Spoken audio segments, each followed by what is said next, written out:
Hello, welcome students, welcome to three steps academy. आज हम फिर से हमारा एक नया चैप्टर स्टार्ट कर रहे हैं और चैप्टर का नाम होगा moving charges and magnetism. Fourth chapter है ये आपके सिलेबस का और बहुत इंपॉर्टेंट। और यहाँ से आपका जो चैप्टर का आपका जो सिलेबस का एक इम्पोर्टेंट पार्ट और स्टार्ट हो जाता है। इंपॉर्टेंट तो सभी है, लेकिन इसको मैं इसलिए थोड़ा सा आपको ज्यादा एम्फेसाइज करने की कोशिश कर रहा हूं कि यहां पर आपको समझने के अंदर ज्यादा दिमाग लगाना पड़ेगा। ज्यादा आपको टाइम भी लगाना पड़ सकता है अगर आपको ये थोड़ा धीरे समझ में आता है उस कंडीशन में। क्योंकि अगर हम कंपैरेटिवली देखें तो आपके पास अगर फर्स्ट फिजिक्स में एक तो इलेक्ट्रिसिटी का पार्ट है चैप्टर नंबर 1, 2, 3 में, और चैप्टर नंबर 4, 5 एंड 6 में मैग्नेटिज्म से रिलेटेड पार्ट है। तो मैग्नेटिज्म में क्या है, डायरेक्शन का खेल थोड़ा अलग होता है, क्योंकि मैग्नेटिक फील्ड की डायरेक्शन करंट फ्लो के डायरेक्शन की थोड़ी परपेंडिकुलर डायरेक्शन में आ जाती है। मतलब ये है कि अगर आप इलेक्ट्रिक फील्ड की बात करते हो, इलेक्ट्रिसिटी की बात करते हो, तो इलेक्ट्रोस्टैटिक्स में और इलेक्ट्रिसिटी में क्या होता है, जिस डायरेक्शन में इलेक्ट्रिक फील्ड होता है, फोर्स भी या तो उसी डायरेक्शन में होता है या उसके ऑपोजिट डायरेक्शन में होता है। लेकिन यहां पर जो आप इलेक्ट्रिक मैग्नेटिक फील्ड की आप बात कर रहे हो, यहां पर क्या होता है कि जो फोर्स है वो थोड़ा सा इलेक्ट्रिक करंट के कारण, अगर मैग्नेटिक फील्ड है तो वो करंट के परपेंडिकुलर होता है। अगर आप मैग्नेटिक फोर्स की बात करो तो वो मैग्नेटिक फील्ड के फिर से परपेंडिकुलर होता है। तो यहां पर थोड़ा सा आपको समझना पड़ेगा। डायरेक्शन का जो केस है, वेक्टर्स का जो केस है यहां पर, वो आपको थोड़ा सा समझदारी से काम लेना होगा, थोड़ा आपको पेशेंस से काम लेना होगा, तभी आप मैग्नेटिज्म को अच्छे से समझ पाओगे। और इसमें समझने के लिए मेनली दो चैप्टर ही है, और दो चैप्टर में से भी कुछ ही टॉपिक है, जैसे कि आपका chapter number 4 and chapter number 6, जो कि आपका इलेक्ट्रोमैग्नेटिक इंडक्शन होगा, हम वहां पे बात करेंगे। लेकिन अभी यहां पर चैप्टर नंबर 4 में आपको सबसे ज्यादा एम्फेसाइज किस पे करना है, आपको सबसे ज्यादा काम यहां पर किसी भी मैग्नेटिक फील्ड हो, चाहे मैग्नेटिक फोर्स हो, चाहे कोई मूविंग चार्ज के कारण मैग्नेटिक फील्ड हो, वहां पर उससे बनने वाले मैग्नेटिक फील्ड की डायरेक्शन पे, मैग्नेटिक फोर्स की डायरेक्शन पे, और उनसे बनने वाले पोल्स के ऊपर आपको अच्छे से काम करना है। और अगर आप यहां से अच्छे से काम करोगे तो ऑटोमेटिकली आपका ये जो चैप्टर है वो बहुत स्मूथ चलेगा। यहां पर मैं आपको सबसे इंपॉर्टेंट चीज बता देता हूं कि सबसे ज्यादा इंपॉर्टेंट इस चैप्टर में डायरेक्शन की कैलकुलेशन होगी। डायरेक्शन अगर आप सही से पता कर पाओगे, ऑटोमेटिकली कैलकुलेशन सही होती जाएगी। अगर इलेक्ट्रिसिटी में, इलेक्ट्रोस्टैटिक में बात करें तो वहां पर डायरेक्शन का रोल है, बिल्कुल है, लेकिन वो समझना बहुत आसान है। यहां पर मैं आपके लिए आसान बनाने की पूरी कोशिश करूंगा, और कोशिश क्या, मैं आपके लिए आसान बनाकर ही रखूंगा, लेकिन आपको समझने के लिए थोड़ी खुद का एक एफर्ट थोड़ा सा लगाना पड़ेगा, तो उससे काम ऑटोमेटिकली हो जाएगा। क्योंकि ज्यादा बटरिंग करना अच्छा नहीं है कि मैं आपको कह दूं नहीं आप तो ये कर लोगे, वो कर लोगे, वो हो जाएगा, ऐसा कुछ भी नहीं है। आपको खुद को थोड़ा सा उसमें ध्यान से देखना पड़ेगा, ऑटोमेटिकली आपका काम बनने लगेगा। ठीक है, तो हम बात करते हैं हमारे आज के जो टॉपिक्स होंगे वो। सबसे पहले हम जो मैग्नेटिज्म से रिलेटेड जो बेसिक कॉन्सेप्ट्स है उनके बारे में बात करते हैं, जिससे कि आपको एक बार थोड़ा सा ब्रशअप हो जाए पहले की चीजों का। फिर हम मैग्नेटिक फील्ड का जो कॉन्सेप्ट है, मैग्नेटिक फील्ड के बारे में बात करेंगे, उसकी डायरेक्शन के बारे में बात करेंगे, और देन हम लॉरेंट्ज फोर्स पर आ जाएंगे। लॉरेंट्ज फोर्स को हम वहां पर स्टडी करेंगे। तो हमारा आज का जो मेन जो टॉपिक रहेगा वो हम स्टार्ट कर चुके हैं, अपना चैप्टर नंबर 4, और इसका नाम है आपके पास बेसिक कॉन्सेप्ट्स एंड मैग्नेटिज्म। अब ये यहां पर देखो थोड़ा सा, ये जो है ये एंड लगाना था और यहाँ पे डॉलर्स बन गए यहाँ पे, कोई बात नहीं, चलेगा, कोई दिक्कत नहीं है, हम सुधार देंगे इसको। ठीक है, ये लो, ये यहाँ पर एंड बना दिया जैसा भी अपने से बनता है। अब हम बात करते हैं आगे इसके, हमारे कॉन्सेप्ट्स की बात करते हैं। मैग्नेटिज्म में आपको कैसे चलना है, कैसे काम करना है। Basic concepts of magnetism. ये जो बेसिक कॉन्सेप्ट्स ऑफ मैग्नेटिज्म है, ये आपका बहुत ज्यादा इंपॉर्टेंट काम करेगा, इंपॉर्टेंट रोल प्ले करेगा आपके पूरे लेक्चर्स में। क्योंकि अगर आपको ये बेसिक्स आएंगे ना, तो आपको चैप्टर की आगे की चीजें ऑटोमेटिकली अपने आप चलती रहेगी। अगर कुछ चीजें मैं एज्यूम करूंगा कुछ चीजें आप खुद जब न्यूमेरिकल सोल्व करोगे उसमें जब एज्यूम करनी होगी, वो सारी चीजें ऑटोमेटिकली आप इसको समझ पाओगे। तो हम यहां पर बात करते हैं बेसिक कॉन्सेप्ट्स ऑफ मैग्नेटिज्म की। सबसे पहले आपने जो मैग्नेटिज्म है, जब आपने छोटी क्लासेस में जब देखा है, आपने सबसे पहला मैग्नेटिज्म का केस जो मैग्नेट होता है, बना बनाया जो मैग्नेट होता है, वहां से आपने स्टार्ट किया था। ठीक है, आपने क्या किया था, मैग्नेट से स्टार्ट किया था। मैग्नेट, मैग्नेट क्या होता है? और जब आपने मैग्नेट भी जब देखा होगा तो आपने दो टाइप के मैग्नेट ज्यादातर देखे होंगे। एक तो जो स्पीकर के पीछे लगा होता है राउंड शेप का जो मैग्नेट होता है, वो आपने देखा होगा, या फिर उस राउंड शेप के मैग्नेट का कोई पीस देखा होगा, टूटा हुआ पीस, टुकड़ा देखा होगा। ठीक है, तो एक तो उस टाइप से आपने कहीं मैग्नेट देखा होगा, या फिर आपने कोई एक छोटी जो रॉड आती है क्यूबिकल शेप की, इस टाइप की कोई रॉड देखी होगी आपने, जो जहां पर एक जो एंड होता है वो नॉर्थ साउथ पोल की तरह काम करता है, एक जो पोल होता है, एक जो एंड होता है वो नॉर्थ पोल की तरह काम करता है। इस टाइप का आपने कुछ मैग्नेट देखा होगा। ये तो आपने देखा होगा, और आपने जो स्टडी किया है वो भी इसी टाइप के मैग्नेट स्टडी किए होंगे कि there are two types of magnets, जहां पर एक तो ये बार मैग्नेट जो सीधा मैग्नेट होता है, ये स्टील की रॉड की स्ट्रक्चर, रॉड के जैसा कुछ होता है, सीधा इतना सा पीस होता है, बड़ा भी हो सकता है डिपेंडिंग अपॉन रिक्वायरमेंट, कितने रिक्वायरमेंट है। लेकिन आपने अगर लैब वगैरह में कहीं देखा है तो वो बहुत छोटे सा पीस आता है वहां पर काम करने के लिए, बच्चों को दिखाने के लिए। तो इस टाइप का एक स्ट्रक्चर देखा होगा, या फिर जो गोल वाला वो देखा होगा। ठीक है, लेकिन यहां पर हम बात करें कि ये जो मैग्नेट है ये अपने आसपास में करता क्या है। ये अपने आसपास में कुछ मेटल, स्पेशल टाइप के मेटल्स होते हैं, जैसे कि आयरन हो गया, निकल हो गया, इस टाइप के जो मेटल है इनको अट्रैक्ट करने की एबिलिटी रखता है। जैसे इसके पास में कोई आयरन का पीस आएगा, टुकड़ा आएगा, तो ये उसको अट्रैक्ट करने का कोशिश करेगा और वो इसके आके चिपक जाएगा। जो आयरन पीस है वो किसी भी डायरेक्शन में होगा, चिपक जाएगा इसके इजीली, तो वो होता है मैग्नेट। लेकिन हम ऐसे किसी के चिपकने से या किसी के फोर्स लगाने मात्र से हम इसको मैग्नेट डिसाइड नहीं करते। हम मैग्नेट डिसाइड करते हैं इसको, इसकी एक स्पेशल प्रॉपर्टी होती है, बहुत अच्छी प्रॉपर्टी थी उसके कारण। क्या? जब भी आप इसको सस्पेंड करोगे या लटका दोगे, आप यहां पर इसको सस्पेंड करोगे, एक फ्रीली सस्पेंड करोगे एयर के अंदर, तो यहां पर क्या मिलेगा आपको, ये एक पर्टिकुलर अलाइनमेंट में रुकेगा। फ्रीली सस्पेंड करने पर इसको आप रस्सी से बांधा और आपने इसको अगर फ्रीली कहीं पर लटकाया तो ये ऑटोमेटिकली एक पर्टिकुलर अलाइनमेंट के अलोंग ही रुकता है आके। और ये जो अलाइनमेंट है वो क्या है, एक नॉर्थ डायरेक्शन की तरफ होगा इसका एक एंड, और दूसरा एंड इसका साउथ डायरेक्शन की तरफ होगा। नॉर्थ साउथ डायरेक्शन में रुकेगा अगर ये फ्री लटकाने पर, तो आप ये समझ जाओगे कि ये जो पीस है आपके पास ये किसका है, ये मैग्नेट का पीस है या ये फिर मैग्नेट ही है। तो ये होता है मैग्नेट। अब ये तो आपने सिंपल सी बात कर ली कि मैग्नेट होता है, और अब मैग्नेट का हमारे पास यहां पर जो हम स्टडी करेंगे वो हम स्टडी करेंगे बार मैग्नेट। हम क्या स्टडी करेंगे यहां पर, बार मैग्नेट स्टडी करेंगे। अब बार मैग्नेट क्या होता है? बार मैग्नेट कुछ नहीं, जो मैंने अभी तक इतनी जो कुछ बताया है ना, वो ज्यादातर चीजें बार मैग्नेट के बारे में ही बताई है। कि bar magnet is a metallic rod which has magnetic property, इसकी खुद की मैग्नेटिक प्रॉपर्टी है, और ये इसका एक एंड जो होगा वो नॉर्थ पोल की तरह काम करेगा, इसका एक एंड जो होगा वो साउथ पोल की तरह काम करेगा, और यहां पर इसके पास दूसरे किसी ऑब्जेक्ट पर मैग्नेटिक फोर्स लगाने की एबिलिटी होगी, और अपने ये आसपास में एक मैग्नेटिक फील्ड रीजन क्रिएट कर लेगा। मैग्नेटिक फील्ड रीजन क्या होता है? अब ये सब चीजें आपको जैसे इलेक्ट्रिक फील्ड रीजन बताया ना, सेम वैसी ही चीजें यहां पर है कि इलेक्ट्रिक फील्ड के अंदर किसी भी ऑब्जेक्ट पर इलेक्ट्रिक फोर्स लगता है, सेम वैसे ही मैग्नेटिक फील्ड के अंदर किसी भी ऑब्जेक्ट जब आएगा तो उस किसी भी ऑब्जेक्ट पर यहां पर मैग्नेटिक फोर्स लगेगा। ठीक है, और जो मैग्नेटिक फील्ड होता है उसकी कुछ यूनिट्स होती होगी, उसकी कुछ यूनिट्स स्टडी की थी आपने। इलेक्ट्रिक फील्ड के आपने जो यूनिट डिस्कशन किया था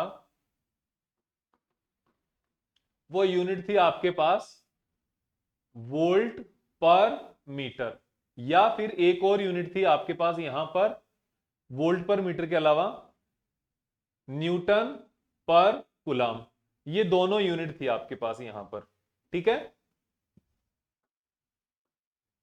वोल्ट पर मीटर एंड न्यूटन पर कूलाम। ये दो यूनिट थी इलेक्ट्रिक फील्ड की, ऐसा यूनिट है दोनों ही। सिमिलरली हमारे पास जो हम मैग्नेटिक फील्ड की बात करेंगे कि मैग्नेटिक फील्ड जो होगा उसकी यूनिट क्या होगी, यूनिट ऑफ मैग्नेटिक फील्ड ये होगी टेस्ला। निकोला टेस्ला साइंटिस्ट थे, उनके इज्जत में, उनको रेस्पेक्ट देने के लिए हमने उनके नाम पर ये रखी है, Tesla is a unit of magnetic field. और यूनिट भी कौन सी, ऐसा यूनिट, ये इसकी ऐसा यूनिट है, या आप कह सकते हो एमकेएस यूनिट है, ठीक है, ये इसकी टेस्ला यूनिट है। और इसकी एक सीजीएस यूनिट भी होती है, वो सीजीएस यूनिट होती है इसकी गॉस, या इसको गॉस बोल सकते हो, गॉस बोल सकते हो। Gauss is a CGS unit of magnetic field. तो फिर टेस्ला में और सीजीएस में यूनिट में जो कि गॉस है, इन दोनों में भी कोई ना कोई रिलेशन रहा होगा, बिल्कुल रहेगा। और आपको ये एग्जाम में कभी कभी जरूरत भी पड़ सकती है इसकी, न्यूमेरिकल्स में काम भी आ सकता है। तो इन दोनों में जो रिलेशन होता है वो होता है 1 gauss is equals to 10⁻⁻⁴ tesla, ठीक है। इसको आप शॉर्ट में अगर लिखोगे तो आप कैपिटल टी से भी लिख सकते हो, और अगर आप इसको, अगर 1 टेस्ला को अगर आप इसमें कन्वर्ट करोगे तो आप लिख पाओगे कि ये 10⁻⁴ गॉस हो गया, ठीक है। तो इस तरीके से आपको ये समझ के चलना है इसकी ऐसा यूनिट्स के बारे में और सीजीएस यूनिट्स के बारे में, यूनिट्स ऑफ मैग्नेटिक फील्ड, ठीक है। और मैग्नेटिक फील्ड क्या होता है, मैग्नेटिक फील्ड एक ऐसा रीजन होता है जहां पर अगर कोई दूसरा ऑब्जेक्ट या दूसरा कोई पार्टिकल आता है, अब वो ऑब्जेक्ट कैसी कंडीशन का होगा, कैसा होगा, वो हम यहां पर डिस्कशन करेंगे। मैग्नेटिक फील्ड प्रोड्यूस किस चीज से होगा, मैग्नेटिक फील्ड बनेगा किन किन चीजों से या कैसे बनेगा, उसकी बात भी हम यहां पर करेंगे, ठीक है। तो ये क्या हो गया यहां पर आपके पास इसकी यूनिट्स के बारे में। लेकिन अभी हम इसकी बात कर रहे थे बार मैग्नेट की। तो बार मैग्नेट क्या होता है, एक ये स्टील की या कोई मेटल की एक रॉड होती है जिसका एक जो पोल है वो साउथ पोल की तरह काम करता है, दूसरा पोल इसका नॉर्थ पोल की तरह काम करता है, ठीक है। इसको अपन थोड़ा सा और अच्छे से बना लेते हैं जिससे कि ये थोड़ा ठीक लगे।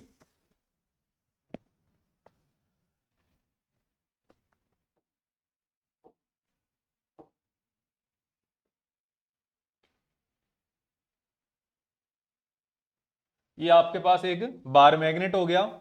इस बार मैग्नेट का एक ये वाला पार्ट, ये एक एंड इसका नॉर्थ की तरह काम करेगा, दूसरा एंड इसका साउथ की तरह काम करेगा, पहली चीज।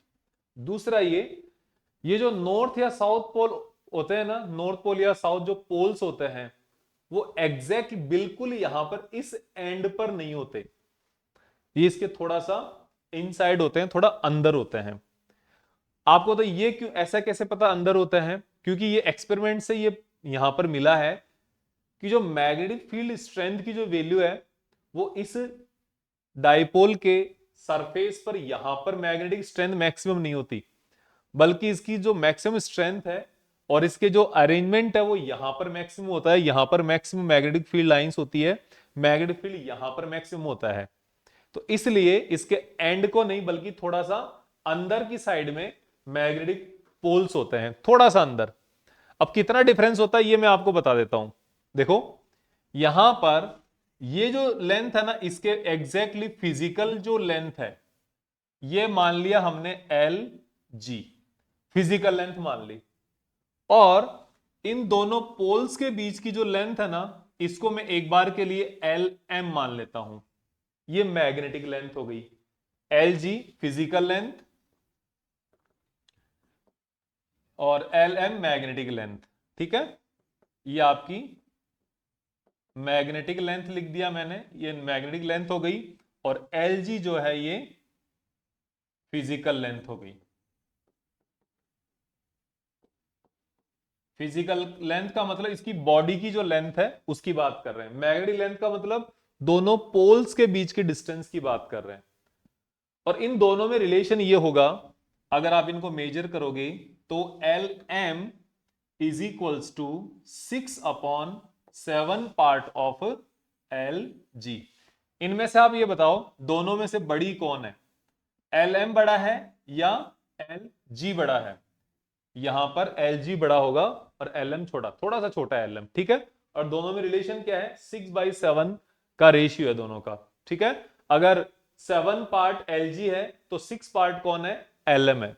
अगर हम बात करें यहां पर 7 सेंटीमीटर हमारे पास अगर एल जी की वैल्यू होगी तो एल एम की वैल्यू कितना हो गया, 6 सेंटीमीटर ही होगी।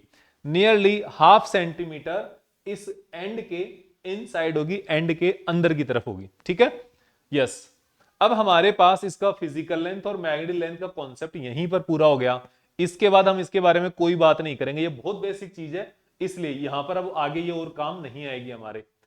अब मैं यहां पर सिर्फ इसको एक ही नाम दे देता हूं, क्या, length. Length of what, length of magnetic dipole या डायपोल, सिंपल सी बात है। कितना और कितनी कंसिडर करेंगे हम इसकी लेंथ कंसिडर करेंगे, डिस्टेंस बिटवीन पोल्स। जो पोल्स के बीच की डिस्टेंस है ना, उसी को कंसिडर कर लो अब। और ये कितनी कंसिडर कर लो, इसको आप एल ले लो, सिर्फ L, no L M no L जी।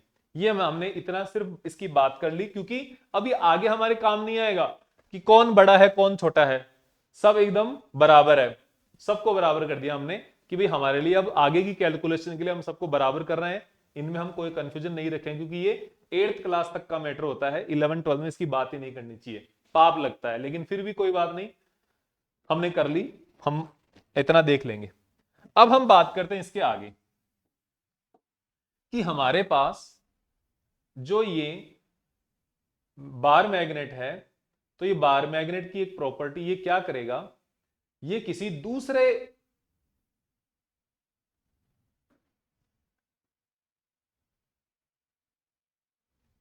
दूसरा कोई इसके पास ऑब्जेक्ट आएगा, जैसे कि कोई हो सकता है कोई ऐसा ऑब्जेक्ट जिसको ये अट्रैक्ट कर सके या इसको किसी को रिपेल कर सके। हम बात कर रहे हैं आयरन की। मान लो दूसरा कोई और बार मैग्नेट, कोई दूसरा पीस आ जाए, तो ये किसी दूसरे पर मैग्नेटिक फोर्स लगाएगा।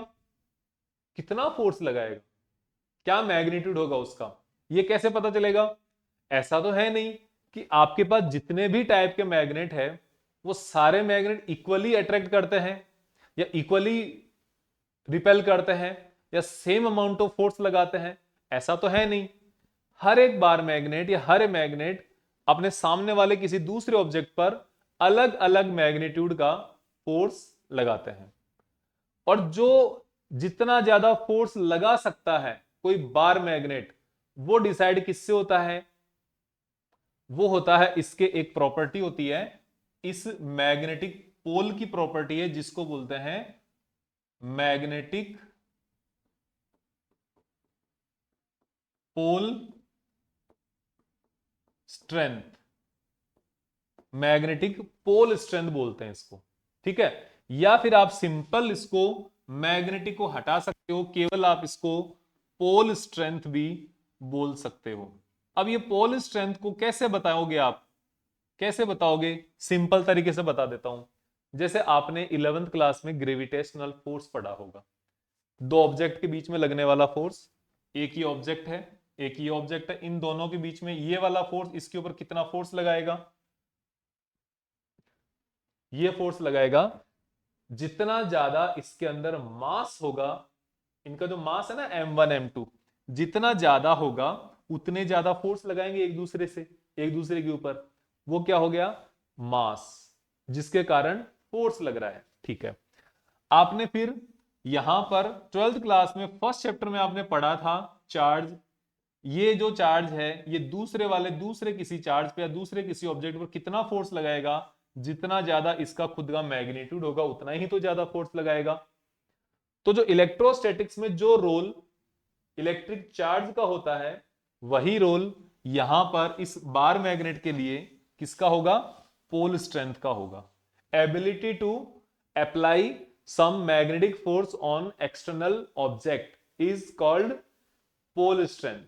ये मैंने आपको सिंपल तरीके से बताया है। एग्जैक्ट टेक्निकल डेफिनेशन फिर उनमें जाओगे तो थोड़ा सा अलग करना पड़ेगा, और इनकी कोई टेक्निकल डेफिनेशन अलग से होती भी नहीं है।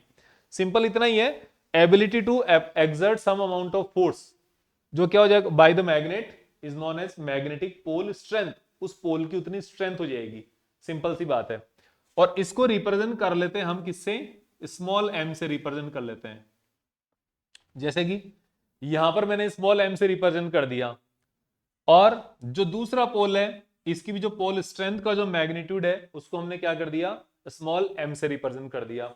ठीक है, तो फिर आप कहोगे सर मैग्नेट में तो दो टाइप के पोल होते हैं, north pole and south pole. ठीक है, मैं भी कहूंगा होंगे भाई, एक नॉर्थ पोल हो गया, एक साउथ पोल हो गया, कौन सा क्या है, कोई दिक्कत नहीं है। तो चार्ज में भी तो दो टाइप के चार्ज होते हैं, चार्ज में भी दो टाइप के चार्ज होते हैं, एक प्लस क्यू चार्ज होता है, एक माइनस क्यू चार्ज होता है, और दोनों की एक दूसरे के कारण जो प्रॉपर्टी होती है वो थोड़ी ऑपोजिट होती है। तो यहां पर भी सेम होगा। नॉर्थ पोल के लिए जो मैग्नेटिक पोल स्ट्रेंथ होती है ना, उसको प्लस एम से रिप्रेजेंट करते हैं, वो होती है प्लस एम।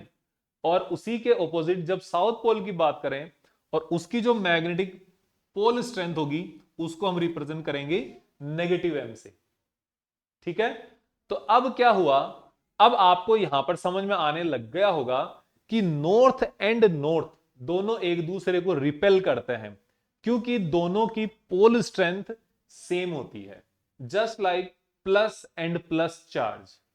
ओके, और negative south pole and south pole एक दूसरे को फिर से रिपेल करते हैं, क्योंकि दोनों ही जो पोल स्ट्रेंथ की जो नेचर है वो क्या है, फिर से यहां पर सेम है।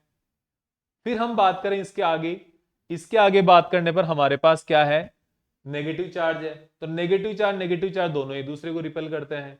तो सेम ऐसे वहां से हम एनालॉजी लेके हम इसको आसानी से समझ सकते हैं। ठीक है, फिर अगर एक नॉर्थ पोल हुआ एक तरफ, दूसरी पोल तरफ अगर साउथ पोल हुआ, तो ये क्या करेंगे एक दूसरे को, अब ये जो है ना, ये एक दूसरे को अब अट्रैक्ट करेंगे।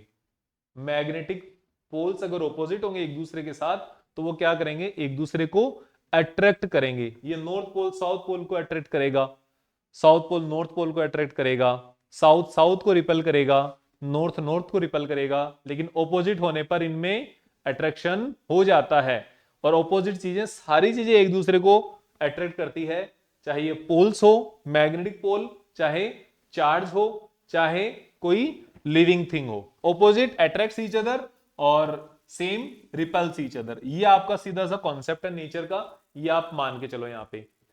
तो फिर मैं एक चीज और बता रहा हूं यहां पर, कि आपने देखा कि यहां पर नॉर्थ है, साउथ है, साउथ है, क्या ऐसा कंडीशन बनेगी कि केवल अकेले, जैसे चार्ज के अंदर क्या होता है, हमारे पास अकेला पॉजिटिव चार्ज हो सकता है। कोई भी एक सिंपल सा कोई हमारे पास मेटल पीस है, कोई कॉइन है, उसमें से आपने कुछ एक इलेक्ट्रॉन्स निकाल लिए, कोई एटम है, उस एटम में से आपने कुछ इलेक्ट्रॉन निकाल लिए, तो अकेला पॉजिटिव एटम एग्जिस्ट कर सकता है, या हमारे पास किसी ऑब्जेक्ट पर भी अकेला पॉजिटिव चार्ज एग्जिस्ट कर सकता है। लेकिन मैग्नेट के केस में ऐसा नहीं होगा। मैग्नेट में अगर एग्जिस्ट करेगा तो सिर्फ और सिर्फ डाइपोल एग्जिस्ट करेगा, ओनली डाइपोल। ठीक है, यहां पर कभी भी मोनोपोल एग्जिस्ट नहीं करेगा, मोनोपोल एग्जिस्ट नहीं करेगा। इस चीज को आप हमेशा ध्यान में रख के चलना, ये बहुत इंपॉर्टेंट बात है आपके लिए। Monopole does not exist in magnetism, magnetism में मोनोपोल का कोई एग्जिस्टेंस नहीं है, लेकिन इलेक्ट्रोस्टैटिक्स में है। इलेक्ट्रोस्टैटिक्स में अकेला पॉजिटिव चार्ज एग्जिस्ट कर सकता है, अकेला नेगेटिव चार्ज एग्जिस्ट कर सकता है, लेकिन मैग्नेटिज्म में अगर नॉर्थ होगा तो सेम उतने ही स्ट्रेंथ का, उतने ही साइज का ऑपोजिट साउथ वहां पर एग्जिस्ट करेगा। अगर साउथ एग्जिस्ट करेगा तो सेम स्ट्रेंथ का, ऑपोजिट साइन का नॉर्थ भी उतना ही एग्जिस्ट करेगा।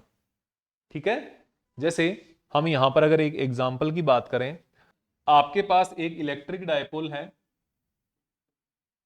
प्लस चार्ज है, एक नेगेटिव चार्ज है, ठीक है। इन दोनों को आप ध्यान से देखो। अगर आपने इन दोनों को यहां से बीच में से ब्रेक कर दिया अगर, तो अकेला ये पॉजिटिव चार्ज आ गया और अकेला ये नेगेटिव चार्ज आ गया। इन दोनों को अकेला अकेला आ गया, कोई दिक्कत नहीं है, हो गया, आपने ब्रेक कर दिया, अकेला हो गया, ठीक है। लेकिन अगर हम मैग्नेटिज्म में ऐसा करेंगे तो फिर पॉसिबल नहीं है। फिर क्या होगा, फिर हमारे पास, अगर हमारे पास ये मान लो एक बार मैग्नेट है मैग्नेटिज्म का, अगर हमने इसमें, अगर हमने यहां पर एक इसको अगर ब्रेक कर दिया, तो यहां पर दो फिर से पोल बनेंगे, डायपोल ही बनेंगे। अगर ये एक नॉर्थ है, ये साउथ है, तो यहां पर आपने ब्रेक किया है तो ये इधर नॉर्थ रह जाएगा और इधर फिर से एक साउथ जनरेट हो जाएगा, फिर इधर नॉर्थ रह जाएगा और फिर से इधर एक साउथ जनरेट हो जाएगा। यहां पर मोनोपोल नहीं करेंगे। अगर आप इसको फिर से ब्रेक कर दोगे, यहां से मैंने इस जगह से ब्रेक किया, अब मैं यहां पर फिर से ब्रेक कर दूंगा, तो यहां पर देखो फिर से एक ये नॉर्थ जनरेट हो जाएगा और यहां पर फिर से एक साउथ जनरेट हो जाएगा। यहां पर ये नॉर्थ, ये साउथ, ये नॉर्थ, ये साउथ, इस तरीके से रहेंगे। तो मैग्नेटिज्म में है ना, कभी भी मोनोपोल एग्जिस्ट नहीं करेगा। इलेक्ट्रोस्टैटिक में कर सकता है, यहां पर अगर करेंगे तो डायपोल ही करेंगे। यहां पर कभी भी फिर से ट्राइपोल भी नहीं कर सकते, क्वाड्रापोल कर सकते हैं। अब क्वाड्रापोल आप कहोगे कैसे करेंगे, क्वाड्रापोल ये हो गया ना, ये क्वाड्रापोल ही हो गया, लेकिन वो ऐसे नहीं होता। क्वाड्रापोल, क्वाड्रापोल होता है नॉर्थ साउथ फिर नॉर्थ, ऐसे होता है। तो यहां पर हमेशा जो पोल्स है वो डायपोल ही एग्जिस्ट करेगा, मोनोपोल एग्जिस्ट नहीं करेगा। कितनी बार बोल दो, एक बार समझ लो, ठीक है। अब यहां पर हमारे पास दो चीजें हमने यहां पर डिस्कस कर ली। क्या क्या डिस्कस करी, एक तो हमने करा लेंथ ऑफ डायपोल, ठीक है। हम फिर से हमें यहां पर चलना होगा। हमने डिस्कस करा है यहां पे क्या, लेंथ ऑफ डायपोल जो कि L है। हमने दूसरी चीज डिस्कस करी मैग्नेटिक पोल स्ट्रेंथ जो कि M है। तो अब हमें यहां पर, अब इतनी चीज कर ली ना, तो हमें यहां पर एक चीज और कर लेनी चाहिए। फिर क्या वो होगा, वो होगा हमारे पास यहां पर magnetic dipole moment. Magnetic dipole moment, अब मैग्नेटिक डायपोल मोमेंट जैसे कि जिसने इलेक्ट्रोस्टैटिक अच्छे से कर रखा उसके लिए थोड़ा इजी हो जाएगा, बहुत आसान हो जाएगा कैसे, और जिसने नहीं कर रखा वो आराम से देख ले। देखो क्या होता है magnetic dipole strength, magnetic dipole moment. इसको आप एक और नाम से कह सकते हो, इसको सिर्फ मैग्नेटिक मोमेंट भी लिख देते हैं, मैग्नेटिक। और मैं ये आपको जो बता रहा हूं ये सीबीएसई की स्टैंडर्ड जो लैंग्वेज होती है ना पेपर की, वो है ये सब। स्टैंडर्ड पेपर में भी आपको ये सब मिल जाएगा। जैसे आपको अगर इलेक्ट्रिसिटी में, अगर इलेक्ट्रोस्टैटिक में बात करें तो आपको मिलेगा इलेक्ट्रिक डायपोल मोमेंट, तो वहां पर इलेक्ट्रिक मोमेंट नहीं मिलेगा, वहां पे आपको केवल डायपोल मोमेंट मिलेगा, जो मैंने बताया था चैप्टर के टाइम पे, आप देख सकते हो वहां जाके। क्या डायपोल मोमेंट बोल सकते हैं उसको केवल। लेकिन अगर इसकी बात करेंगे तो मैग्नेटिक डायपोल मोमेंट है, तो यहां पर खाली डायपोल मोमेंट भी बोल सकते हैं, लेकिन यहां पर स्टैंडर्ड क्या है, मैग्नेटिक मोमेंट भी बोल सकते हैं इसको। तो ये दोनों ही जो नाम है ना बहुत ज्यादा इंपॉर्टेंट है, दोनों ही को बहुत ज्यादा अच्छे से तैयार करना आपको, ठीक है। तो तैयार क्या करना है, याद रखना है। अब है हमारे पास ये होता क्या है, ये होता है product of magnetic pole strength and distance between poles. किसी भी एक पोल की स्ट्रेंथ आप कंसिडर कर लें और उसकी लेंथ को मल्टीप्लाई कर दें। जैसे हमारे पास यहां पर जो ये चार्ज है, यहां पर जो ये डायपोल्स है, इनकी बात कर लेते हैं हम पहले, ठीक है। ये आपके पास एक डायपोल है और इस डायपोल में एक आपके पास ये नॉर्थ पोल है जिसकी स्ट्रेंथ है m, ये आपके पास साउथ पोल है जिसकी स्ट्रेंथ होगी -m, और दोनों के बीच में ये जो लेंथ है ना, ये L लेंथ है। तो आपके पास मैग्नेटिक डायपोल मोमेंट की वैल्यू क्या हो जाएगी, ये हो जाएगी m इंटू L। कैसे, पोल स्ट्रेंथ इंटू डिस्टेंस या सेपरेशन, पोल स्ट्रेंथ या सेपरेशन, ये आपके सामने हो जाएगा। फिर ये हो जाएगा m इंटू एल, और इसको किससे रिप्रेजेंट करेंगे, इसको स्मॉल m से रिप्रेजेंट कर देंगे, इसको हम रिप्रेजेंट कर देंगे स्मॉल m से। अब एक चीज और बता देता हूं मैं, क्या वो ये है कि यहां पर एक चीज का ध्यान रखना, आपकी जो एनसीईआरटी जो बुक है ना, वहां पर क्या है, पोल स्ट्रेंथ को बता तो रखा है लेकिन उसका रिप्रेजेंटेशन नहीं दे रखा कोई भी, ठीक है, और उसको एक्सप्लेन भी पूरा नहीं किया हुआ, केवल आपको नाम लिखा हुआ मिलेगा कहीं ना कहीं, और आपको बिल्कुल भी इसका एक्सप्लेनेशन नहीं दिया हुआ और इसका रिप्रेजेंटेशन नहीं दिया हुआ, क्योंकि उसको काम में ही नहीं ले रखा। लेकिन मैग्नेटिक मोमेंट को काम में ले रखा है बहुत अच्छे से, और जब मैग्नेटिक मोमेंट को काम में ले रखा है तो इसको रिप्रेजेंटेशन भी दिया होगा। तो आपकी एनसीईआरटी में इस हमने जो कैपिटल एम को रिप्रेजेंट किया है, वहां पर इसको कई जगह स्मॉल एम रिप्रेजेंट किया है, लेकिन फिर क्या है, ये मिक्स हो जाएंगे, इसलिए हमने इसको अलग अलग रिप्रेजेंट किया है, इस चीज को ध्यान रखना, ठीक है। तो ये आपका आ गया मैग्नेटिक डायपोल मोमेंट या मैग्नेटिक मोमेंट आ गया। फॉर है मैग्नेट, बार मैग्नेट। अब यहां पर एक चीज और बता देता हूं, जो अब एक नई चीज निकल के आ रही है कि जो मैग्नेटिज्म का जो बिहेवियर है, वो एक तो बार मैग्नेट के कारण या मैग्नेट के कारण तो है ही, और इसका सबसे पहले जो बिहेवियर जो लोगों ने इसको सर्च किया था, वो था जो मैग्नेट आपका एक आयरन और होता मैग्नेटाइट, उस मैग्नेटाइट में सबसे पहले इन्होंने इसको सर्च किया था, डिस्कवर किया था मैग्नेटिक प्रॉपर्टीज को मैग्नेटाइज में। लेकिन फिर क्या हुआ कि धीरे धीरे लोगों को पता चला, उसकी एप्लीकेशन बढ़ने लगी, तो फिर आर्टिफिशियल मैग्नेट सब बनाने लगे, तो फिर इनको धीरे धीरे सबसे पहले ये मैग्नेट में आया। लेकिन बाद में जाके ये पता चला, ओरेस्टेड ने एक्सपेरिमेंट किया तो उसने ये डिस्कवर किया कि जो आपके पास मैग्नेटिक फील्ड है या जो मैग्नेटिक फोर्स जो हमें मिल रहा है, वो बार मैग्नेट से तो मिल रहा है, नो डाउट मैग्नेट से तो मिल रहा है, लेकिन ये जो फोर्स है ये इलेक्ट्रिक करंट से भी मिल रहा है। Electric current is also responsible for magnetic field generation. Magnetic field को जनरेट करने के लिए हमारे पास इलेक्ट्रिक करंट और रिस्पॉन्सिबल है, इसके कारण भी होता है। तो जब मैग्नेटिक करंट जब प्रोड्यूस होगी, तो उस मैग्नेटिक करंट का भी तो मैग्नेटिक डायपोल मोमेंट होगा, तो बोला हाँ होगा। अभी तक हमने डिस्कस किया केवल मैग्नेट के कारण, अब हम यहां पर बात करें मैग्नेटिक डायपोल मोमेंट किसके कारण, इलेक्ट्रिक करंट के कारण। अगर किसी कोई चार्ज कोई लूप है, कोई क्लोज्ड वायर है और वहां से करंट फ्लो हो रही है, तो उस जगह पर मैग्नेटिक डायपोल मोमेंट वहां पर भी जनरेट होगा, या डायपोल मोमेंट वहां पर भी जनरेट होगा, और वो जो डायपोल मोमेंट होगा उसकी भी वैल्यू हम कैलकुलेट कर सकते हैं। कैसे, उसकी वैल्यू आएगी इस तरीके से, जैसे मान लो आपके पास ये कोई लूप है, मैं लूप बढ़िया से बना देता हूं, ठीक है। मान लो ये आपके पास कोई लूप है और यहां से अगर कोई करंट फ्लो हो रही है, इसके बारे में और डिस्कशन करेंगे। यहां से अगर कोई करंट फ्लो हो रही है, तो इस करंट के कारण भी मैग्नेटिक मोमेंट तो होगा, या डायपोल मोमेंट, ये जो मैग्नेटिक डायपोल मोमेंट तो होगा। तो ये कितना होगा, तो इसके बारे में बताया उन्होंने, इसके बारे में हमें पता होगा कि current, magnitude of current through this wire and area of this loop, I into A, I into A हो गया इसका मैग्नेटिक डायपोल मोमेंट। ये आपको ध्यान रखना है, ठीक है।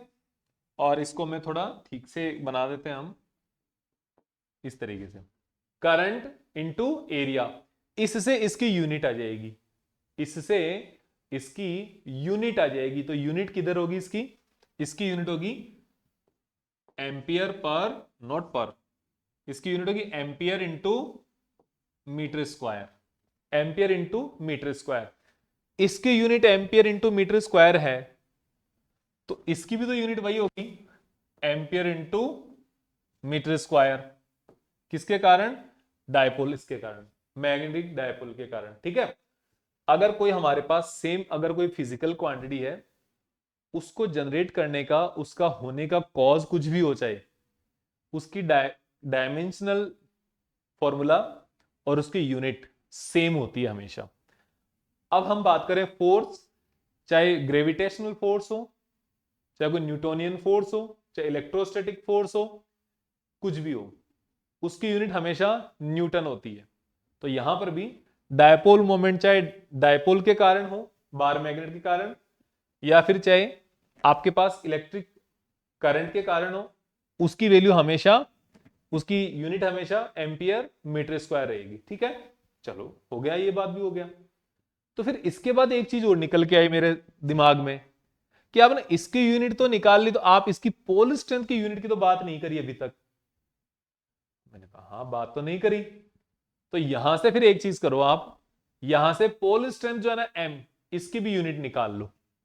इसकी अगर यूनिट की बात करेंगे तो आप वहां से देखो, आपके पास capital M is equals to small M into L है।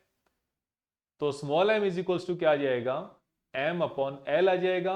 एम जो कि डायपोल मोमेंट है, इसकी यूनिट है ampere metre square, upon length की यूनिट मीटर हो जाएगी।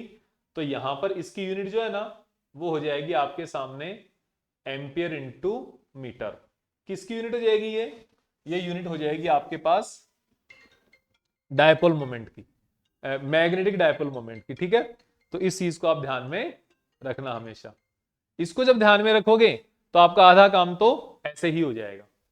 तो यहां पर आपने ये तो देख लिया।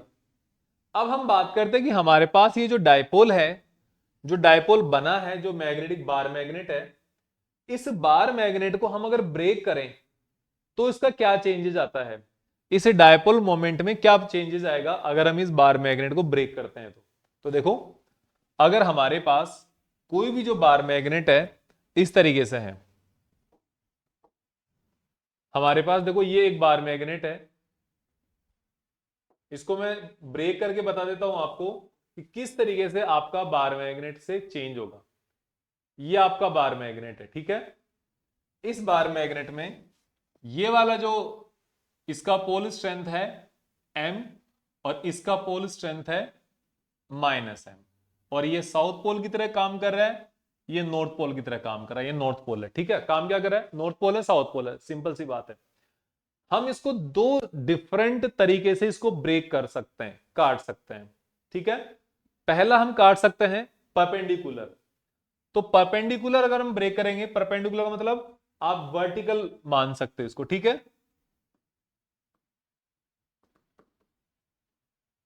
वर्टिकल हम इसको ब्रेक करें यहां से, जो आपके पास बार मैग्नेट है, ये वाला है बार मैग्नेट, और हमने इसको ब्रेक किया परपेंडिकुलर।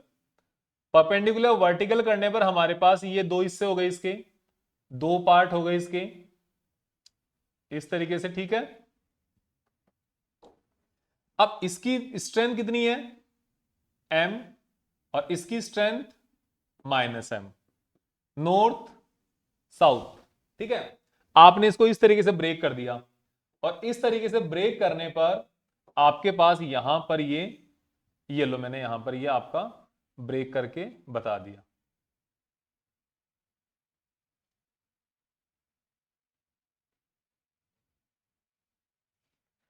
तो अब क्या हुआ, यहां पर एक नॉर्थ जनरेट होगा, तो यहां पर एक साउथ, फिर से यहां पे नॉर्थ और यहां पे साउथ। इसकी डायपोल मोमेंट क्या होगा, इसका डायपोल मोमेंट कितना होगा, इसका होगा m इंटू एल। जो l जो है वो इसकी यहां से यहां तक की लेंथ है।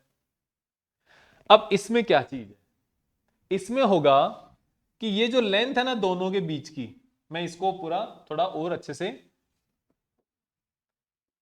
ये यहां पर नॉर्थ पोल, यहां पे साउथ पोल, फिर यहां पे नॉर्थ पोल, और फिर यहां पे साउथ पोल। लेकिन इसकी जो पोल स्ट्रेंथ है ना, वो यहां पर चेंज नहीं हुई। पोल स्ट्रेंथ यहां पर सेम वही है, जो पहले वाले में जो पोल स्ट्रेंथ है वही पोल स्ट्रेंथ इसमें है। चेंज क्या हुआ फिर, इनकी लेंथ चेंज हो गई। ये लेंथ जो है वो हो गई अब L/2, और इसकी भी लेंथ कितनी हो गई L/2। और इस वाले केस में जो यहां पर डायपोल मोमेंट ये था, तो यहां पे डायपोल मोमेंट कितना आ जाएगा, m dash is equals to m dash into L dash की new length into new dipole moment. तो डायपोल मोमेंट तो सेम है, वही है m, जो न्यू लेंथ है वो L/2 हो गई, तो आपको m इंटू L/2, तो आप कह सकते हो इसका जो डायपोल मोमेंट है वो अपॉन 2 हो गया, आधा हो गया। फिर से हम अगर उसको आधा करेंगे, ब्रेक करेंगे, तो ये फिर से हाफ हो जाएगा इस तरीके से। और यहां पर हमारे पास ये जो वैल्यू है इसके डायपोल मोमेंट की है। ये तो आपने इसको वर्टिकल काटा। अगर आप इसको हॉरिजॉन्टल ब्रेक करते,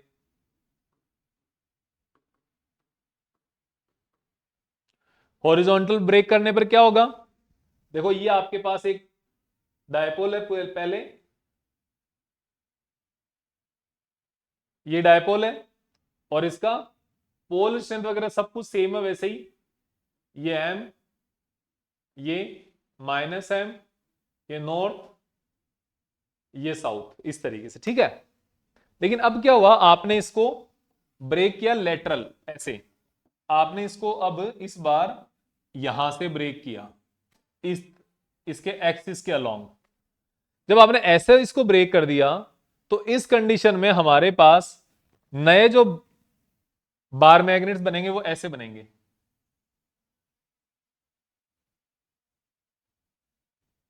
फर्स्ट एंड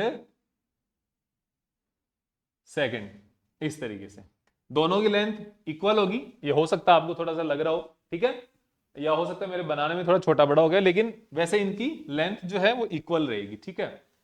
हाँ, इक्वल ही कर देते हैं अगर जब पता चली गया है तो। हाँ, अब ठीक है, ओके। अब देखो इनकी लेंथ जो है ना, ये इसका नॉर्थ पोल रहेगा, ये इसका नॉर्थ पोल, ये इसका साउथ पोल रहेगा, ये इसका साउथ पोल। लेंथ दोनों की यहां से लेके यहां तक लेंथ L ही रहेगी, क्योंकि इसकी भी L है, ठीक है, इसकी भी जो लेंथ है वो कितनी है, L है, इनकी भी लेंथ L होगी। लेकिन अब है ना, इसका m/2 हो जाएगा ये, और ये हो जाएगा फिर से इधर भी -m/2, ये हो जाएगा m/2, और ये वाला फिर से इधर भी -m/2। ये इनकी जो पोल स्ट्रेंथ है वो आधी हो गई दोनों की, हाफ इसके अंदर रह गई, हाफ इसके अंदर आ गई। और इस बार जो magnetic dipole moment m dash है वो m dash into L dash, अब m/2 इंटू L, ml/2। और आप ये कह सकते हो जो ओरिजिनल इसकी जो dipole moment, magnetic dipole moment है या मैग्नेट मोमेंट है, वो इसका भी क्या हो गया, हाफ हो गया।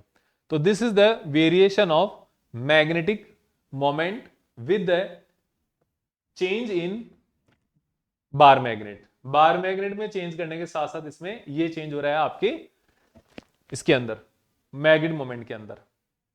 अब हमारे पास हमने जो डायपोल मोमेंट कंसिडर किया था इस इलेक्ट्रिक करंट के कारण, इलेक्ट्रिक करंट के अंदर जो लूप है उसके कारण, क्या उसमें भी वेरिएशन होगा? यस, यहां पर भी वेरिएशन हो सकता है। यहां पर वेरिएशन होने के लिए हमारे पास एक और कंडीशन हम लेते हैं, उसके बाद बात करेंगे। इसका आप स्क्रीनशॉट लेना चाहो तो आप ले लो, और अगर आप नोट्स बना रहे हो तो वो तो बेस्ट केस सिनेरियो है, ठीक है। ये लो, अब हम बात करते हैं इसके आगे। Magnetic moment, magnetic moment due to current loop. Current loop के कारण मैग्नेटिक मोमेंट कैसे होगा ये देखना आपको, ठीक है।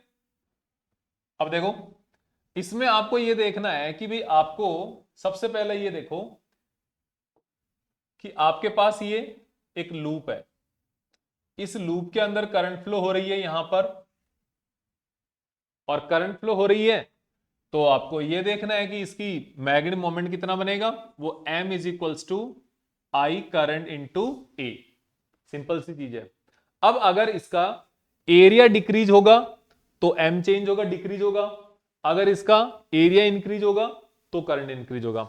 इस केस की अगर आप बात करोगे तो I into pi R square हो जाएगा। अगर हम यहां पर इस टाइप का अगर लूप होगा, हमारे पास स्क्वायर का लूप होगा, तो यहां पर क्या होगा, देखो ये भी तो करंट ही है, तो यहां पर आप अगर देखोगे तो I इंटू एल स्क्वायर हो जाएगा। अगर हमारे पास ये रेक्टेंगुलर अगर है तो यहां पे अगर कोई करंट फ्लो हो रही है तो इसके लिए I equals to L into B, I L B. तो ये इसके अलग अलग आपके वे बता दिए कि इस तरीके से आपके पास कौन हो सकता है, मैग्नेटिक मोमेंट हो सकता है। इनमें वेरिएशन कैसे होगा, डायरेक्ट इसके एरिया के अकॉर्डिंग होगा। जैसा इसका एरिया चेंज होगा वैसे वैसे इसका मैग्नेटिक मोमेंट का मैग्नीट्यूड चेंज हो जाएगा। अब अपने को बात, इतनी सारी हमने बात कर ली, इतनी देर हो गई बात करते मैग्नेटिक मोमेंट के बारे में। क्या मैग्नेटिक मोमेंट स्केलर क्वांटिटी है कि वेक्टर क्वांटिटी है? Magnetic moment is a vector quantity. Magnetic moment is a vector quantity, ये याद रखना, ये इंपॉर्टेंट चीज है। और वेक्टर क्वांटिटी अगर है तो इसकी कोई डायरेक्शन भी होनी चाहिए। देखो, जिस क्वांटिटी की डायरेक्शन है वो वेक्टर क्वांटिटी हो भी सकती है और वो नहीं भी हो सकती है। लेकिन जो वेक्टर क्वांटिटी है उनकी सबकी डायरेक्शन होगी, और उनकी सबकी डायरेक्शन काम की होगी। उसकी डायरेक्शन चेंज होने से रिजल्ट में चेंज होगा। करंट की डायरेक्शन होती है, उसकी डायरेक्शन चेंज होने से ही वहां पर उसके बीच में जो दो करंट्स के बीच में एंगल आने से वहां पर एडिशन सब्ट्रैक्शन में चेंज नहीं होता। ठीक है, और यहां पर वेक्टर एडिशन लॉ फॉलो होता है, इसलिए आपको ये चेंज करना पड़ेगा। तो यहां पर आप देखो, इसकी डायरेक्शन होती है। अब इसकी डायरेक्शन किधर होती है ये देख लो। सबसे पहले हम बात करें बार मैग्नेट के कारण। सबसे पहले हम बात करें बार मैग्नेट के कारण। और जो बार मैग्नेट के कारण जो होती है ना, वो होती है हमेशा from south pole to north pole. ऐसे लिख सकते हो आप, साउथ टू नॉर्थ। अगर हमारे पास ये जितने भी हमने जहां पर भी लिखा है वहां पर क्या होगा, साउथ से, जैसे यहां पर हम मैं बात करूं तो ये वैल्यू आ जाए, ये डायरेक्शन आ जाएगी इसकी इस डायरेक्शन में, साउथ से नॉर्थ। इनकी डायरेक्शन साउथ से नॉर्थ। ठीक है, इसकी डायरेक्शन साउथ से नॉर्थ, कहीं भी हो साउथ से नॉर्थ। ठीक है, कहीं पर भी हो। इसकी हम बात करेंगे तो इसकी डायरेक्शन साउथ से नॉर्थ, इसकी डायरेक्शन भी साउथ से नॉर्थ, इसकी डायरेक्शन भी साउथ से नॉर्थ। और यहां पर भी जो m की जो वैल्यू है ना, वो हमेशा साउथ पोल से लेकर नॉर्थ पोल की तरफ होगी, ये आपको ध्यान रखना है। फिर हम बात करें यहां पर उसके बाद में आगे कि भाई ये तो इसके कारण भी तो बन रहा है, तो इसके कारण आप सीधी सी बात है, यहां पर आपको सीधा सा ये ध्यान लगाना है कि राइट हैंड थंब रूल क्या कहता है। राइट हैंड थंब रूल से आप कैलकुलेट कर लो कि आपके पास जिस डायरेक्शन में करंट फ्लो हो रही है, जिस डायरेक्शन में करंट फ्लो हो रही है, उस डायरेक्शन में आप अपनी फिंगर्स को रोटेट कर लो। करंट के अलोंग आप फिंगर्स को रोटेट कर लो, ये रही करंट के अलोंग आपने फिंगर्स को रोटेट कर लिया, तो ये इसके मैग्नेटिक डायपोल मोमेंट की डायरेक्शन हो जाएगी, या मैग्नेटिक मोमेंट की डायरेक्शन हो जाएगी, ये है। अब ये आउटवर्ड है ना, इसकी आउटवर्ड है। यहां पर भी ये देखो, इधर से आपने इधर मोड़ा तो ये आउटवर्ड है, इसके लिए भी इधर से इधर मोड़ा, ये सब आउटवर्ड है। तो आउटवर्ड को रिप्रेजेंट करने के लिए हमारे पास यहां पर क्या है, आउटवर्ड को रिप्रेजेंट करने के लिए हमारे पास है डॉट, डॉट, और इसके अंदर भी डॉट। हमेशा एक बात का ध्यान रखना, अब हम यहां पर जो मैग्नेटिक मोमेंट होगा, मैग्नेटिक फील्ड होगा, तो इनको रिप्रेजेंट करने के लिए हमारे पास जो वे है, क्योंकि मैग्नेटिक फील्ड इसके आउटर साइड में भी हो सकता है और इसके इनसाइड में भी हो सकता है। तो जो इस बोर्ड के प्लेन के, आपकी नोटबुक का जो पेपर का जो प्लेन है, उसके आउटवर्ड जो डायरेक्शन होगी, उन सभी डायरेक्शंस को हम डॉट से लिखेंगे ऐसे। और जो भी इनसाइड डायरेक्शन होगी वो इस क्रॉस से होगा। इससे क्रॉस जो होगा ना, इससे हो जाएगा डॉट एंड क्रॉस। क्रॉस का मतलब इनसाइड इनवर्ड, और इसका मतलब आउटसाइड आउटवर्ड। इनवर्ड आउटवर्ड ज्यादा बेटर है, इनवर्ड एंड आउटवर्ड। ये हो गया आपका यहां पर काम की चीज। अब हम बात करते हैं इसके बाद मैग्नेटिक डायपोल या मैग्नेटिक मोमेंट के बाद इसके आगे की बात। आगे की बात यह है हमारे पास कि हमने यहां पर मैग्नेटिक फील्ड के बारे में बात की थी। मैग्नेटिक फील्ड, तो मैग्नेटिक फील्ड क्या होता है कि ऐसे ही रीजन जिसके अंदर कोई दूसरा चार्ज पार्टिकल आए या कोई दूसरा बार मैग्नेट आए और उसको मैग्नेटिक फोर्स एक्सपीरियंस होता है, तो उस रीजन को, उस आसपास के एरिया को आप क्या बोलते हो? मैग्नेटिक फील्ड बोल देते हो। और उसमें जितना ज्यादा या कम वो फोर्स लगाएगा उसको इंडिकेट करते हैं मैग्नेटिक फील्ड इंटेंसिटी से। ठीक है। और यहां पर हमारे पास मैग्नेटिक फील्ड इंटेंसिटी को अभी काम में नहीं लेंगे, जब हमारे पास जरूरत पड़ेगी तब डिफाइन करेंगे। अभी आप इसको मैग्नेटिक फील्ड समझ के चलो कि आपके मैग्नेटिक फील्ड क्या होता है? जिस रीजन के अराउंड कोई charge particle, moving charge particle या कोई बार मैग्नेट जब आता है तो उसके ऊपर मैग्नेटिक फोर्स लगता है, तो उसको आप मैग्नेटिक फील्ड बोल देते हो। मैग्नेटिक फील्ड की यूनिट टेस्ला होती है, सीजीएस यूनिट गॉस होती है, और दोनों में रिलेशन ये होता है। इतना ठीक है, इतना हमने बात कर ली। अब हम बात करते हैं इसके आगे की। क्या है इसके आगे? इसके आगे है हमारे पास बार में, इसमें इस मैग्नेटिक फील्ड की डायरेक्शन, क्योंकि मैग्नेटिक फील्ड भी एक वेक्टर क्वांटिटी है। मैग्नेटिक फील्ड जो हमने डिस्कस किया है अभी, this is also a vector quantity. जब वेक्टर क्वांटिटी होगी तो इसकी कोई डायरेक्शन होगी, और इसकी डायरेक्शन को ही हम अभी काम में लेंगे। ठीक है, तो देखो, तो यहां पर देखो हमारे पास है मैग्नेटिक फील्ड, और मैग्नेटिक फील्ड का मतलब है कि अभी हमने जो बात की है कि ऐसा रीजन अराउंड है। अब अराउंड की बात आते ही हमारे पास ये देखना पड़ेगा कि मैग्नेटिक फील्ड किसके कारण हो रहा है। तो ऐसा region around moving charge particle और bar magnet in which other objects और other particle experience some amount of magnetic force is known as a magnetic field. इसकी ऐसा यूनिट टेस्ला होती है, इसकी सीजीएस यूनिट गॉस होती है, दोनों में रिलेशन हमने देख लिया। तो ये तो आपको बता दिया। अब इसकी डायरेक्शन देखते हैं। जब हम मैग्नेटिक फील्ड की डायरेक्शन देखेंगे, स्टडी करेंगे, इसके पहले हमें यह देखना होगा कि मैग्नेटिक फील्ड का कॉज क्या है, मैग्नेटिक फील्ड की वजह क्या है। तो मैग्नेटिक फील्ड हमारे पास यहां पर दो अलग अलग रीजन से प्रोड्यूस हो सकता है। ठीक है, पहला जो रीजन है वो है बार मैग्नेट, या फिर आप सिर्फ कह सकते हो मैग्नेटिक पोल्स। मैग्नेटिक पोल्स के कारण भी मैग्नेटिक फील्ड प्रोड्यूस होता है। तो इसके कारण जो डायरेक्शन है वो तो बहुत ही इजी है। इसके कारण जो डायरेक्शन होगी, आप सीधा सा ये लेकर चलो, अगर नॉर्थ पोल के कारण मैग्नेटिक फील्ड प्रोड्यूस हो रहा है तो आप हमेशा ये याद रखना, अवे फ्रॉम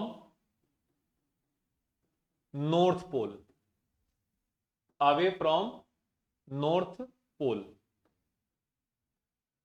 और अगर ये साउथ के कारण अगर होता है, साउथ पोल के कारण अगर इंड्यूस्ड हो रहा है, तो आप ये मान के चलो towards south pole. Magnetic poles के कारण away from north pole and towards south pole, ये होती है बार मैग्नेट के कारण मैग्नेटिक फील्ड की डायरेक्शन। इसको एक्सप्लेन करना कोई ज्यादा मेरा बहुत बड़ा मोटिव नहीं था, क्योंकि इसको एक्सप्लेन करके मुझे कोई यहां से पहाड़ तोड़ने जितना सुकून नहीं मिलेगा, या मेरे को ज्यादा मजा नहीं आता इसको, ये सबको ही पता है इतना। तो अब हम बात करने वाले हैं कि करंट मैग्नेटिक फील्ड का दूसरा कॉज क्या होता है। दूसरा कॉज होता है इलेक्ट्रिक करंट या करंट के कारण। सिंपल आप करंट ही रख लो इसको। ये करंट के कारण जो मैग्नेटिक फील्ड प्रोड्यूस होगा उसके बारे में बात करेंगे। डायरेक्शन तो पता करने में इसी की में आनंद है। इसी को डायरेक्शन पता करने पर पता चलेगा आपको कितना पढ़ते हो कितना नहीं पढ़ते हो आप। तो देखो अब यहां पर अब जो करंट फ्लो होने वाले जो वायर है वो भी अब दो टाइप से हो सकते हैं। पहला वायर हो सकता है current straight current carrying wire. Straight current carrying wire. और इस केस में सिंपल सा काम है। जैसे मान लो ये आपके पास कोई भी एक स्ट्रेट करंट कैरिंग वायर है। ओके,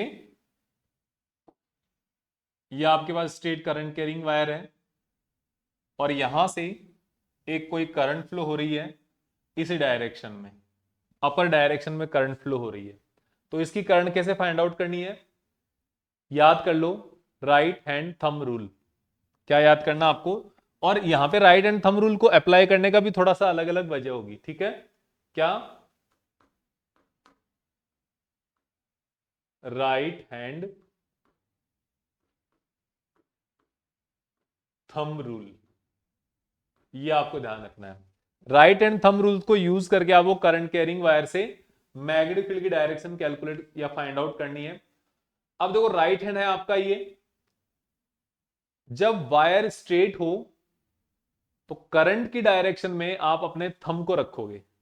ठीक है, जो करंट की डायरेक्शन अपवर्ड डायरेक्शन में है ना, इसको आपने थंब को रखा और आपकी जो फिंगर्स है इनको जब आप रोटेट करोगे तो these rotating fingers will represent direction of magnetic field.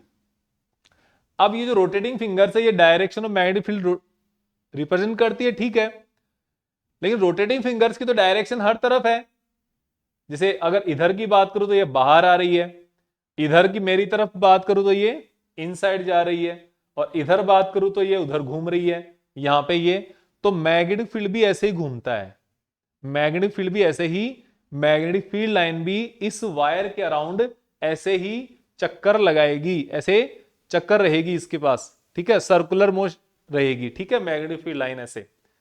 तो ये अब जब ऐसा है तो इस साइड में अगर मैं करूंगा, इस साइड में अगर मैं बनाऊंगा यहां पे, तो ये आउटवर्ड डायरेक्शन है ना, तो यहां पे आप लिखोगे डॉट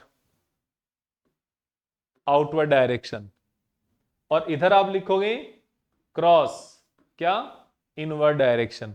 इस तरीके से अगर करंट अपवर्ड डायरेक्शन में है तो। और अगर इसी के अंदर और यही करंट डाउनवर्ड डायरेक्शन में हो तो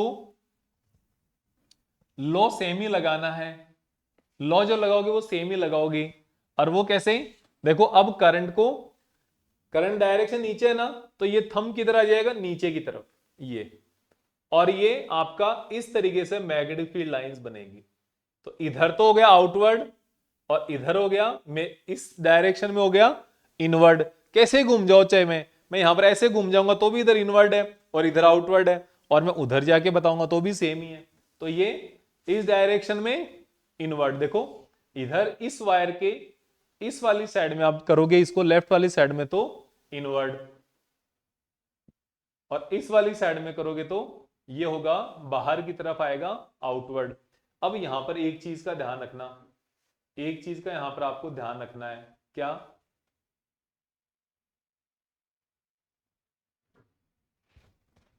वो ध्यान ये रखना है कि इन दोनों को मिक्स मत कर देना कि इधर इसमें इन है तो नहीं, ये दोनों सेपरेट सेपरेट है, ये याद रखना। ठीक है, तो यहां पे क्या है, यहां पे है राइट हैंड थंब रूल में जो आपका थंब जो है ना वो करंट को रिप्रेजेंट कर रहा है, और आपकी जो फिंगर्स है वो मैग्नेटिक फील्ड को रिप्रेजेंट कर रही है, मैग्नेटिक फील्ड को रिप्रेजेंट कर रही है। ठीक है, तो ये याद रखना। और फिर दूसरी बात अगर हम करें कि यहां पर अगर सेकंड जो पार्ट है उसको भी मैं यहां कर देता हूं, ज्यादा सही रहेगा। सेकंड पार्ट अगर हम बात करें तो ये किसके कारण हो जाएगा?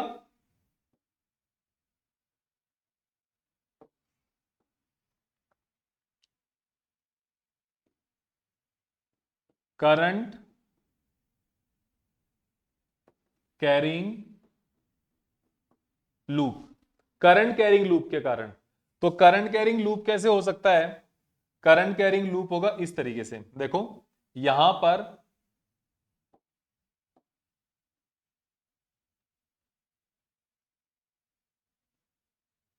करंट की डायरेक्शन यहां पर एक तो ये हो सकती है, जैसे ये हो गई आपके पास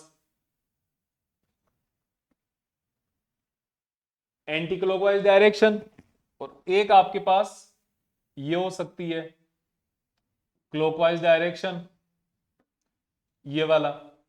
तो इस डायरेक्शन में अब करंट कैसे, इस करंट के कारण कैसे बनेगा मैग्नेटिक फील्ड।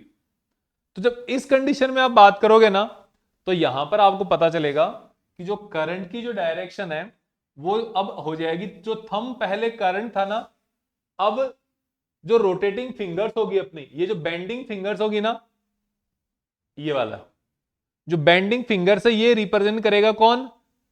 करंट को। अब फिंगर्स तो रिप्रेजेंट करेगी करंट को, और आपका जो थंब जो है ये रिप्रेजेंट करेगा मैग्नेटिक फील्ड लाइंस को या मैग्नेटिक फील्ड को।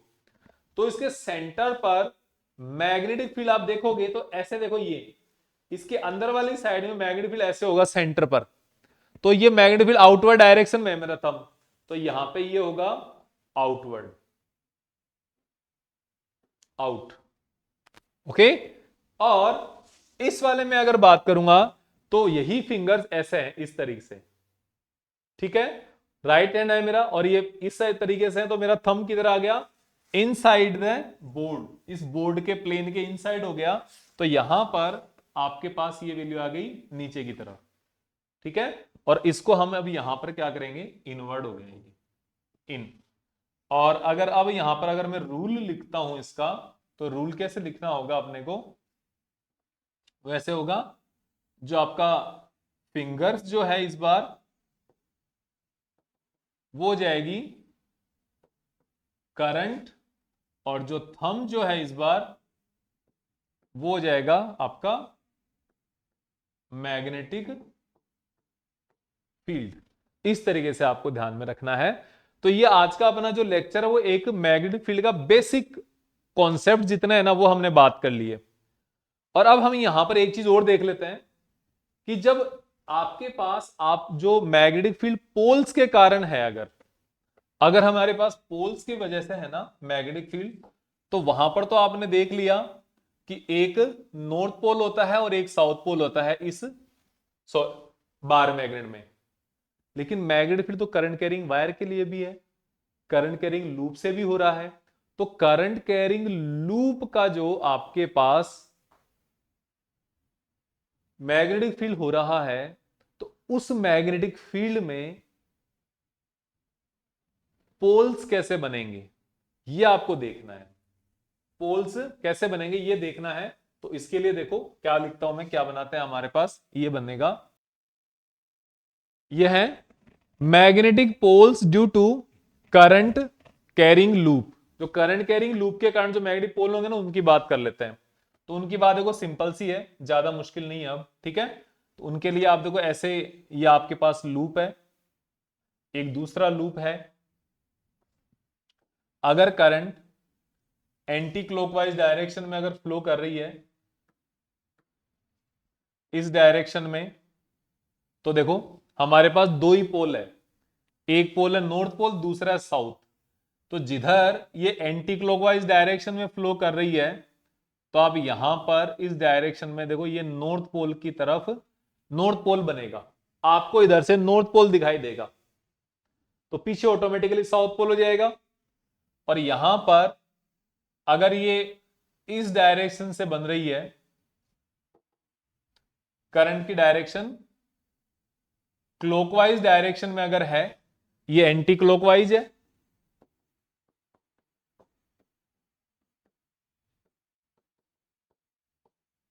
और ये क्लॉकवाइज है। तो इसमें ये ऐसे आएगा, ये साउथ पोल बनेगा। ठीक है, जहां पे एन बन रहा है ना वो नॉर्थ पोल बनेगा, जहां पे एस की तरफ बन रहा है, एस की जो एंड्स आ रहे हैं वो साउथ पोल। तो इस तरीके से आप north pole and south pole को करंट कैरिंग लूप्स के अंदर डिफाइन कर सकते हो। अब बोलो करंट कैरिंग वायर में, वहां पे हमें अभी जरूरत नहीं है, जब जरूरत पड़ेगी काम आएगी तब बात करेंगे उसकी। ठीक है, तो ये आपका poles due to current carrying loop. तो ये अपना आज का मैग्नेटिक फील्ड से रिलेटेड बेसिक कॉन्सेप्ट हमारे करीब करीब सारे हो गए। अब हम जो नेक्स्ट लेक्चर होगा वहां पर लॉरेंट्स फोर्स करेंगे। लॉरेंट्स फोर्स आज के लिए सोचा था मैंने, लेकिन आज नहीं, कल इसका नेक्स्ट लेक्चर में करेंगे। Lorentz force and motion of charge particle in magnetic field हम अब कंप्लीट कर देंगे नेक्स्ट वाले में, नेक्स्ट लेक्चर में। और हो सकेगा तो बायो सावर्ट्स लॉ भी हमारा नेक्स्ट लेक्चर में पूरा हो जाएगा। तब तक के लिए थैंक यू वेरी मच, और पढ़ाई करते रहिए, और इस वीडियो लेक्चर सीरीज को शेयर करें, लाइक करें, और अपने दोस्तों के साथ शेयर भी करें, सब्सक्राइब करें चैनल को। Thank you very much.